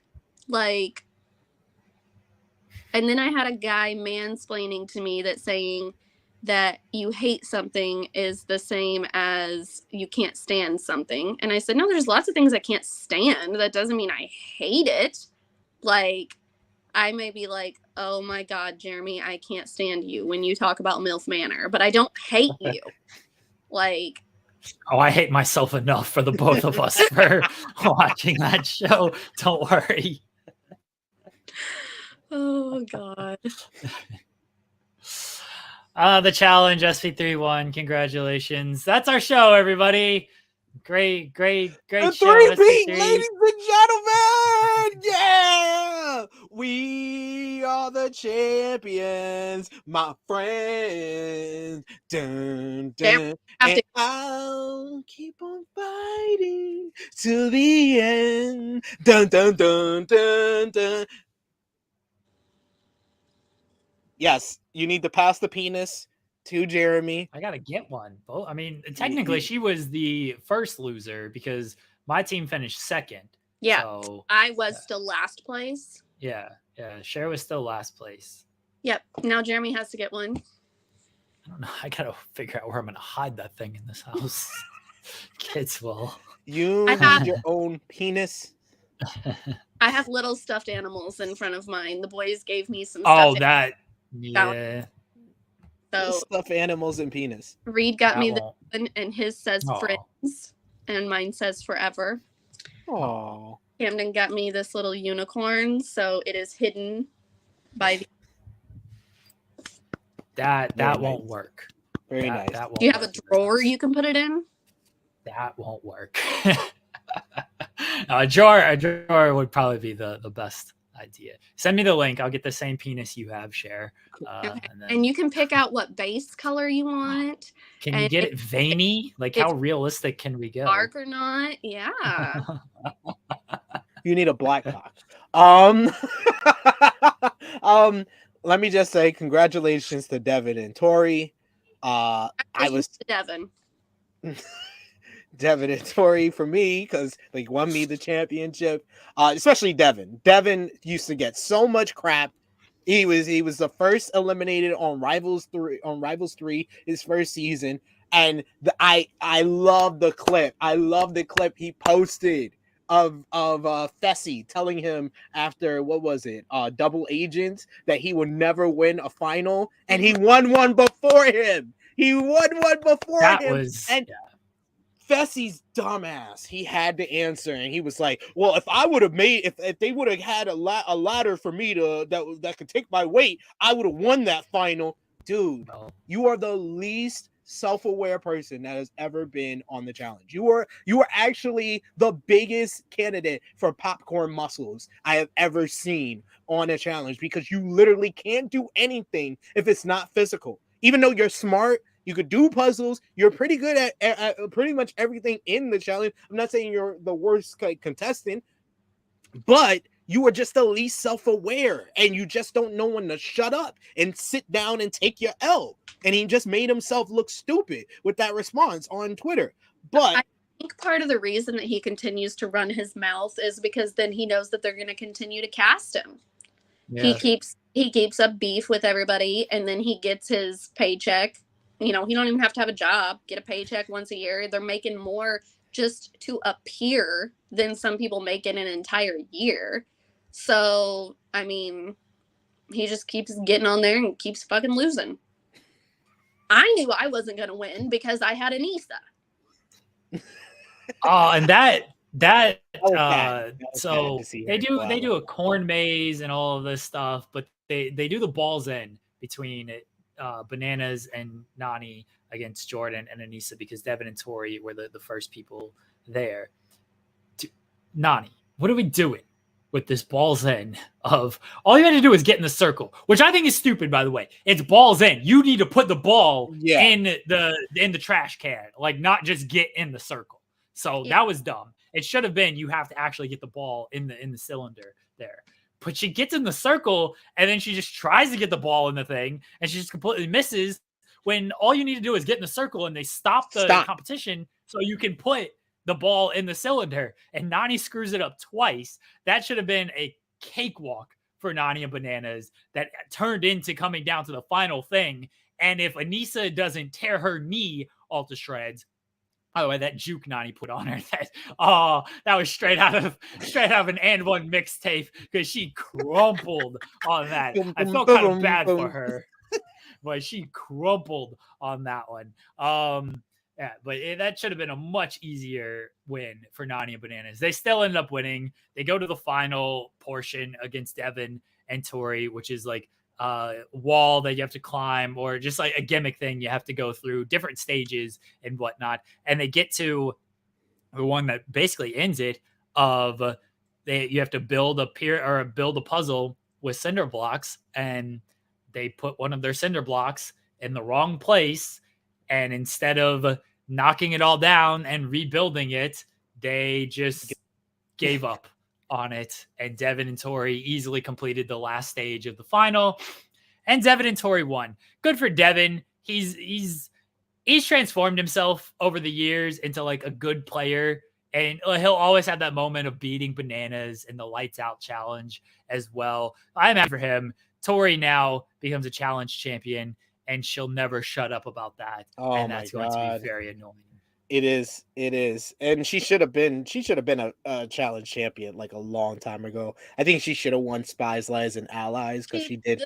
The thing was, she already acted like she was a challenge champion. Yeah. That exactly. Going to be unbearable now. And I think, this is my personal opinion, Bananas was so used to them fixing shit for him. Thank you. Thank you. Oh yes, I thought that too. Like I was thinking when they were doing like the corn maze and everything, I was like, what are the odds they just like told him which way to go and all of this stuff? And yeah, that puzzle thing, I think he probably figured, oh well, they'll just be like, oh no, it's fine, go on, move on. Mm-hmm. And they didn't, and he's like, well, fuck it, I'm not gonna waste all my time doing all this. Would make him reset or something like that, right? Didn't, and he basically screwed Nani. Like, and not that it wasn't her fault too, but like, she doesn't have people fixing shit for her to win. She has to actually try. Exactly. And I think that was Nani's last chance at becoming a challenge champion. I don't think she's going to make it that far again. She only made it that far this time because she was with Bananas. And Like, the only way she could do better is if she was with CT. That's literally the only thing that would be What they different. might have to do, or they do like a big team challenge like they've done yeah, in the past. Maybe she is on a team that like won't throw her in because they feel bad for her, even though she's typically an easy out. So maybe that's how they get it, is like it's a team thing and like 4 people end up winning. I think And she she's just one of them. rely on Casey bringing the money home. Yeah. Casey's But got this to was, get a partner that's worthwhile. let's not disrespect Nani, because I would say this was her best season Oh, ever. yeah. This was her. I like Nani, but I just don't think it's ever gonna happen for her. Like, No. it's kind of like Anissa. It's just not. And the thing is, I think Nani is more capable of winning than Anissa is. Anissa could never make it that far as a solo. No. She has to get dragged that far every time. And I think that, and Nani always tries, like she always really does, but she just doesn't have it in her.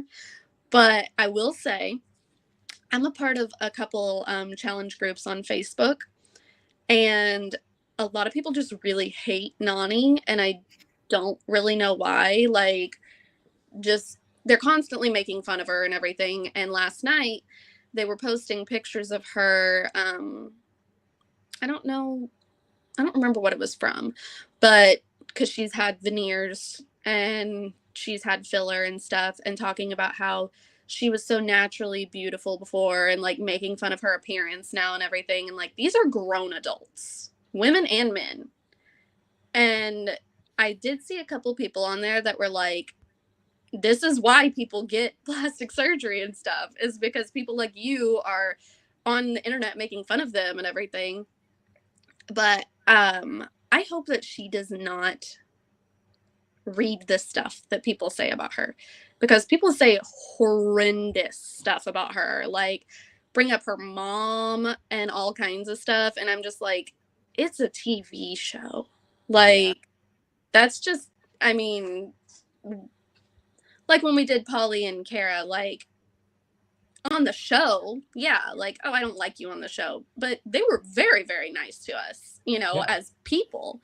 And that's kind of the same with wrestling that we don't talk about. People can't differentiate the character that they're playing on there from the person. And I went through and read all the comments last night, and I felt really bad for her, because people were like tagging her Facebook too, wanting her to see the horrendous stuff they were saying about her. Jeez. And I'm like, the stuff like this is what makes me like not want to be associated with fandoms like that, because come on, like some of these people are like in their 40s talking shit about her, and I'm like, get a life. Like, what's wrong with you? But yeah, They should be embarrassed, but they're not. Yes. I really like Nani, but I don't think she's ever gonna win. I totally agree with you. And it kind of felt like at the end there, she was like mentally checked out. Like she was talking about her knee and stuff, and Bananas, like they were arguing with each other, and it just came back to haunt them. Like they kept saying throughout the season, oh, we yell at each other, but then we come together and we get it together. And the reason why Tori and Devin won is because they were the best team. They worked the best with each other. They had times where they got frustrated with one another, but they always got back on the same page. They always thought about the win and stuff. So I'm happy for Tori and Devin, more Devin than Tori, obviously. And I just love it with Bananas. This was his worst loss in the finals ever that he ever had, because he just gave up. He was like, I'm old, my back hurt. And throughout the season, I would say Nani had a better performance than him, because a lot of times they did not win challenges because he didn't try, because he thought he could joke around and he'll still get it to the finals. And he did. And he was like, well, production is my best friend, so I'll probably win this too. And he didn't. So that was good. I just looked up how old Nani is, because it feels like she's been on the challenge for 4,000 years. She's only 34. Well, she's got some years. I don't know if she's ever going to win one still, but I think that she'll win, but I think eventually they'll probably put her on All Stars. It's possible if they do a pairing where she's paired with Casey, that could work to her benefit because Nani is still liked by a lot of the players. So she at least has the social game part. And Casey's a good competitor. And if it's like a female team that wins and a male team that wins type of thing, that could work to her benefit. Again, I think a big team thing could end up working, but like you were attached to Bananas. We know production is going to keep Bananas around for a while there. And she made it to the final. Not winning there is not, this felt like her best opportunity. Being only 34, she's got a few years left for her. I don't think she's winning it as a solo competitor. Johnny is 4. Yeah, I don't know if Bananas is like coming back. I still think he's in the global championship. Oh, okay. I think that they need to give us a break from Tori. She's on the global championship as well. Sorry. Well, I mean, like on the regular. Oh yeah. I feel like there's so many people that need a break. Fessy, Casey, Tori, man. There's the whole Vacation Alliance outside of Devin. I would just take a break from all of them. You could bring back Devin because he's defending champion, but the rest of them just need a break. Yeah, and it's the same 10 people every season. It's just like, okay, well. I still hope they give us a CT Bananas team season of they get to draft their teams and everything, and that's the theme of the season is CT. And I think Wes suggested a route the challenge Mount Rushmore, where it's the 10 best females, the 10 best males, and you could pair them up or do individual. He had a whole tweet thread. I'll read it and I'll send it to you guys. I think that's good, and go based on stats, not just we like them. Go actually based. I mean, there are people that would pass, Landon wouldn't come on it and stuff like that. But yeah, and that's where I think that might be difficult. Is I feel like people are going to end up passing. On something like that. But you go to the next one. You come up with a list of the 20 best females, the 20 best males, and you go down the list of who's gonna take it or not. The 2 people that win the first challenge get to be the captains to draft their teams and everything like that. But I think that when you have CT's name behind a team, he's going to be a lot harder on people, and it's going to be another season like it was when everyone said he was so mean to Big T and he was so mean to he's Veronica. A dad and stuff now. Yeah, deserve to get yelled at. Nobody wants to be on a team with someone who's not fucking trying and they're just coming there to drink the whole time. Exactly. Grass too. And honestly, him yelling at Big T got us the best Big T season. What are we talking about here? That's why. And Veronica, I don't blame him for that at all. But can I just rant real quick about MTV? MTV, y'all suck at this challenge thing. Because I told y'all about the first half with no goggles for that slingshot challenge when they should have had goddamn goggles, or my poor precious Olivia would be blind right now. I felt so bad for her when she came out at the end there. And oh man, she's looking rough. They better have her on the next season. She is a bad. Her and Horacio, both of them, they are challenge gold mines right there.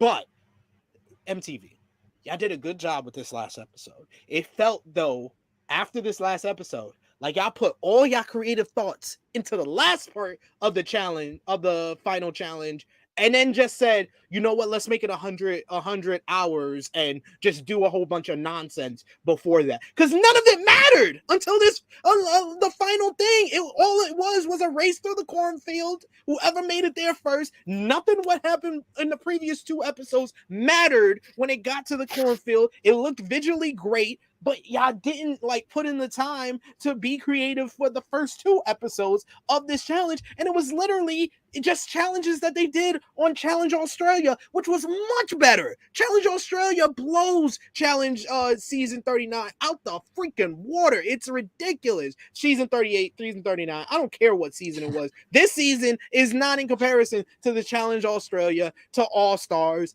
This season, it's just a middle of the road. It's very mid freaking season. And you guys just need to step it the goddamn up, or stop doing it on MTV and just focus on the Paramount shows. Like, it's just, I hate the fact the casting is horrible with bringing people back. The final challenge was embarrassing, that you made it 100 hours and then you had people lying around for hours at a time and just had plenty of time to rest up and stuff. Oh, MTV, They rode a get bike your shit for together. like 30 of those hours. Like, here, jump on your Peloton bike. This will kill some hours here. It did feel like they just is like, hey, we want it to be 100 hours. How much stuff can we do in like 100 hours? But then, all right, yes, the back half is the stuff that actually mattered. They just wanted to be 100 hours so they can make it seem like this big deal. You don't have to hit these milestones and everything. Just give me a good finale that has some meaning to it all. And I do like when it is like a longer race and you get the sprint to the finish line type thing. Those are always the best ones. I like that it was a like the cornfield, corn maze, because I would totally dominate that, as I am surrounded by cornfields, and I have made many a corn maze with tractors plowing down corn in my day. So I would have dominated that. But no, my favorite ones have always been, like, I think it was X's, where they had to climb up like the snowy mountain and everything. And TT died. Yeah. Yes. And all you hear the whole time is DM being like, come on, Chris, like encouraging him the whole time, everything. Like, the ones that you can tell are actually challenging. Rivals with Kenny picking up Wes. Yeah. Ones where they have to climb the mountains, the ones where they have to swim a long way and things like that. Things that are actually physically challenging. And Double Agents, although the season was kind of mid, the finals was really good because race at the end. Race at the end when CT and Amber completely washed everybody, but the race between Nani and Cam at the end, that was entertaining at least. So they have done good finals in the past, but the last 2 seasons, those finals were trash. Mm-hmm. Congratulations, SP3, for winning this season. We'll do another whenever the next season is. We'll get our draft. We got to do it in like a week or two because the Global Championship is about to start in March. Oh, okay. I can't keep up with the challenge schedule. And then we'll have All-Stars 4. Yes, All-Stars as well. We'll figure out the draft and everything. Hey, Wes and Bananas is on a season again, ladies and gentlemen. I'm ready for the Global Championship. I'm ready for All-Stars 4 with Cara Maria. Absolutely. And I'm ready for Global Championship because Danny is on there and we got Kiki shout outs. Yeah, Kiki, my wife Kiki. Cher Delaware, any final words that you would like to say? I'm going to be recording a Strong Style this week with our friend Joel Pearl, who was at the show. Yeah. There were some good looks. So I was keeping a running tab on Twitter because I often forget. It was pretty much just women. But Gargano had a nice little thing dedicated to his son. Bluey gear, so that was cool. Yeah. Bluey is the biggest asshole. He is, though. Bluey and Peppa Pig are big assholes. No, Peppa Pig is the biggest asshole. Yes, I agree. They'll be like, Daddy, your stomach is huge. Like, freaking punch her in the face. You're a pig. The best one. Bitch. Your stomach's supposed to be huge. The best one is when she doesn't know how to whistle and she calls her friend and she's like, how to whistle, and she like this. Click. I was like, oh my God. I have a shirt of Peppa saying, do you know how to whistle? Holding a phone. No. The biggest asshole in kid shows is Caillou.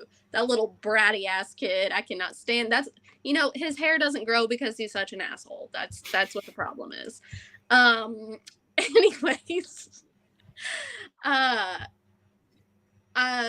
what's his name? He's friends with Gargano. Can't think of what his name is. He's a wrestler. We're friends on. Gregory Iron. Yes.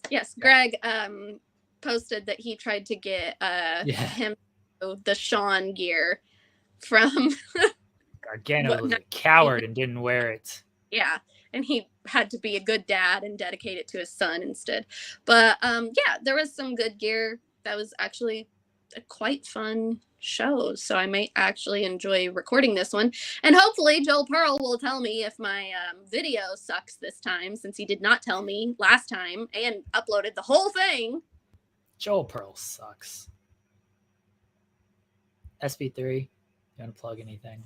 Just follow me on True Hill SP3. I gotta go. Say it doesn't. Hold on. My missus.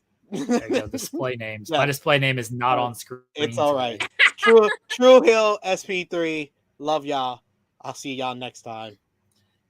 Everyone watch Tag Talk. Thank you to Tag Talk for our background. And Kylie's been killing the thumbnails as well. So yes. All right. Bye SP3. Bye y'all.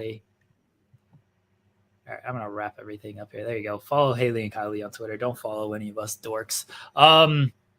We will have new episodes of stuff all week. I don't know. Wrestling kind of sucks, and that's that. Oh, I'm very out of it. Got no use for wrestling or like the drama and all this stuff. Oh yeah, I said last night I don't care about what rich wrestling men are fighting. I don't care. Anyway, keep it here for more wrestling content. Other people who are enjoying it more than me at this moment, we'll talk to you about it. And look, like what you like, enjoy it. There's some good stuff happening. And just quit bitching. Yeah. Just because I'm down or Cher doesn't like rich wrestling people drama, and I don't either. Like, don't let that deter you from having your fun and popping yourself and everything. Have fun with it. At the end of the day, everybody's just in a different position and looks at it in a different way. All right, everybody. We'll be back next week talking about MILF Manor massages and NBA stuff and everything else we have going on in the world of FMC. Bye, everybody. Leave a thumbs up on the video. Subscribe to the channel. Support everything we're doing here on Fightful Overbooked. Bye, everyone.